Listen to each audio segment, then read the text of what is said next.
ಪವನ್ ಕಲ್ಯಾಣ್ ಅವರು ತಮ್ಮ ಆರೋಗ್ಯದ ಸ್ಥಿತಿಯ ಬಗ್ಗೆ ಮಾತನಾಡಿದ್ದಾರೆ. ಎಲ್ಲರಿಗೂ ಗಿರ್ಮಿ ಕನ್ನಡ ಟಿವಿ ಯೂಟ್ಯೂಬ್ ಚಾನಲ್ಗೆ ಸುಸ್ವಾಗತ ಅಂತ ಹೇಳ್ತಾ ಶುರು ಮಾಡೋಕ್ಕಿಂತ ಮೊದಲು ಯಾರೆಲ್ಲ ನಮ್ಮ ಯೂಟ್ಯೂಬ್ ಚಾನಲ್ ಬಂದು ನೋಡ್ತಿದ್ರೆ ಅವರೆಲ್ಲ ಸಬ್ಸ್ಕ್ರೈಬ್ ಮಾಡ್ಕೊಳ್ಳಿ ಮತ್ತು ಪಕ್ಕದಲ್ಲಿರೋ ಬೆಲ್ ಐಕಾನ್ ಪ್ರೆಸ್ ಮಾಡಿ.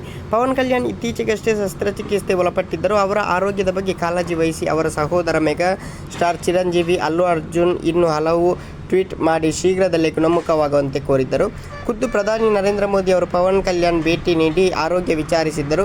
ವೈದ್ಯರ ಸಲಹೆಯಂತೆ ಕೆಲ ವಾರ ವಿಶ್ರಾಂತಿಯನ್ನು ಪಡೆದರು. ಇದೀಗ ಶಸ್ತ್ರಚಿಕಿತ್ಸೆ ಬಳಿಕ ಮೊದಲ ಬಾರಿಗೆ ವೇದಿಕೆ ಕಾರ್ಯಕ್ರಮದಲ್ಲಿ ಭಾಗಿಯಾಗಿದ್ದ ಪವನ್ ಕಲ್ಯಾಣ್ ತಮಗಾಗಿದ್ದ ಆರೋಗ್ಯ ಸಮಸ್ಯೆಯ ಬಗ್ಗೆ ಮಾತನಾಡಿದ್ದಾರೆ.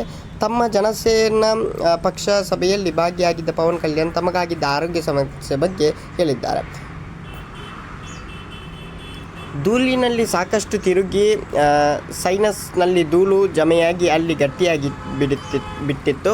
ಇದರಿಂದ ಎಡಗಣ್ಣಿನ ಪಕ್ಕ ಪದೇ ಪದೇ ಊತ ಬರುತ್ತಿತ್ತು. ಒಂದು ಹಂತದಲ್ಲಂತೂ ಕಣ್ಣಿನ ದೃಷ್ಟಿ ಮಂದವಾಗಿತ್ತು ಹಾಗೂ ಎಡಗಡೆ ಕಣ್ಣು ತಿರುಗಿದರೆ ಏನೂ ಕಾಣುತ್ತಲೇ ಇರಲಿಲ್ಲ. ಇದರ ಜೊತೆಗೆ ದೇಹದ ಕೆಲವೆಡೆ ಮಾಂಸಖಂಡಗಳು ಹರಿದಿವೆ, ಕೆಲ ಮೂಳೆಗಳು ಬಿರುಕು ಮೂಡಿದೆ ಎಂದು ಸಹ ಗೊತ್ತಾಯಿತು ಎಂದಿದ್ದಾರೆ ಪವನ್ ಕಲ್ಯಾಣ್.